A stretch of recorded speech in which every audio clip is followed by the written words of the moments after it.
Okay, so we are again with Dr. Kwesi Botchwey, Ghana's longest serving finance minister. When did you begin as finance minister? If I may put it that way.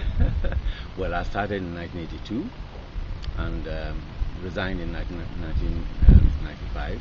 So I served 13 years, and I dare say I'm still, I guess, the longest serving finance minister. Trevor Manuel was threatening my record. Oh, so you are not only the longest serving finance minister in Ghanaian history, in Africa as well? I suspect so, yes. That's interesting. But you know, that's really only because nobody else wanted the job. Well, let me be, I'm normally blunt with my respondents. I've forgotten who made this argument. I think it's my namesake, the late Kwesi Botchwey. He argued that you were actually the leader of the search party for the job of finance minister. And to be blunt with you, he was claiming that you made sure you didn't discover anyone so that you got a job. Oh no, I don't know where your namesake Kwesi Botchwey got that idea from, but the facts are very clear. I was indeed a member of a search party, not a search party, a party that was convened to interview a number of prospective candidates in the very riotous days of the first, of Jerry's second coming, I think. And yes, we interviewed a number of people in great earnest, and I wasn't the only one, and we didn't find anybody suitable at the time. So I joined what was then called an economic review, a national economic review committee with Joe Abe, ADPOI, Asibi Abudu, Kovna Eben, ADPOI, a number of others. And the very first day I joined, that team itself nominated and elected me to be their chairman. So there was no kind of imposition of any sort, and then out of that, let's continue with my team on my namesake. Yes. Since he's no longer with us, he cannot pursue his argument. Okay. I mean, you appointed him. I'm sure you have appointed him. I appointed him. I had him appointed to my policy analysis division. Yes. You're the head of that division. As head of that division. But he fell out with you very dramatically. No, he didn't really. He didn't really. He said you were cooking figures. No. Well, he worked with us for quite some time. You know, when I got to the ministry, we had a big problem with our national accounts. First of all, the national accounts hadn't been published for 3 consecutive years.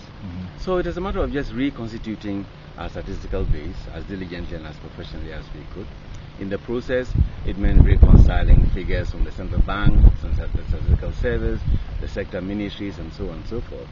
I don't know what Kwesi Botchwey was thinking or doing at the time, but there were some controversies over some primary data and the extent of the reconciliation with other data from other sources and so on, but nobody was putting any figures. Oh, actually, I thought his debate was more contemporary. Actually, in that case, me, myself, the other Ajimedu, I know you will not remember this, but actually the first time I saw Kwesi Botchwey in the flesh, I accosted you on this very issue. Yeah. You came to make a presentation at the School of Administration. Yes. I suspect I was back on PhD research. I recall that vaguely, yes. Yes. Because I had worked on, I was working on that Champon regime. Yes. They had the Accountant General's figures on national accounts. Yes. And you said that, well, the Accountant General should forget the past and concentrate on the present or something like that. Yes, you see, what had happened there was. No, actually, now I fully understand you. But with the research students' orientation, I just found it unbelievable. Yes. You see, at the time, because there was such a dearth of data and there was so much catching up to do, the government statistician at the time was Professor Boateng, who is now that's a break. And so the small department that we had re-equipped was busy trying to just catch up on the arrears.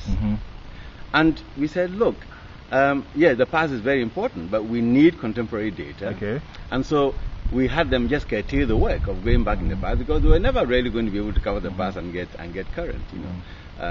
But I assure you, we did some you can't work as closely as we did with the bank and the fund and be putting any figures. No, nobody was doing any such thing. It was a matter of making sure that the figures we're gathering were reconcilable and were done as professionally as we could. And Anyimedu, as a member of the team, I don't know, got a little confused. I know he was a very strong personality. I used to have and a little quirky, something like that. Well, but I was trying to imply that as well. I have very good arguments with him myself. Well, I had a good relationship with him. Yes. Well, let me just continue on with my relationship with Kwesi B. Yes. I remember the next big thing. I don't remember which year it was, but I clearly remember it was in the years, the first NDC administration. You had chaired, I think, an international panel, IMF, on ownership. And I'm very, very proud to say, even in those days, I organized an international telephone meeting with you. Yes. And we got many big men. I remember Dr. Preku was then the spokesman on finance. Yes, absolutely. We got about 30 top flight Ghanaians to listen to your telephone conversation. Yes. And now you have an institute on development policy ownership. Yes. So what is this ownership thing you've been harping on? Yes.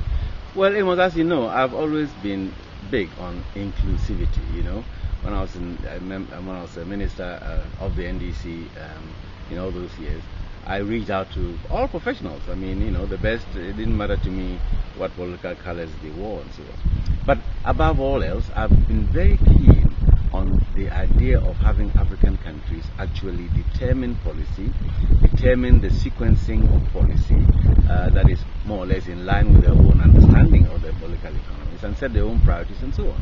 Of course, one recognizes that when you're getting a profusion of resources from others and so on, they obviously have an interest in ensuring that the policies you are pursuing are the right policies. This is the age of national ownership of development policy. The bank and the fund have been chastened somewhat by the experience of the Surge Adjustment Program and so on. So a bit of space is being created. Now, the African Development Policy Ownership Initiative, ADPOI, which I've formed, is meant to explore these issues, find out the extent to which African countries are in fact exhausting the space that the new dispensation allows them, and if not, why.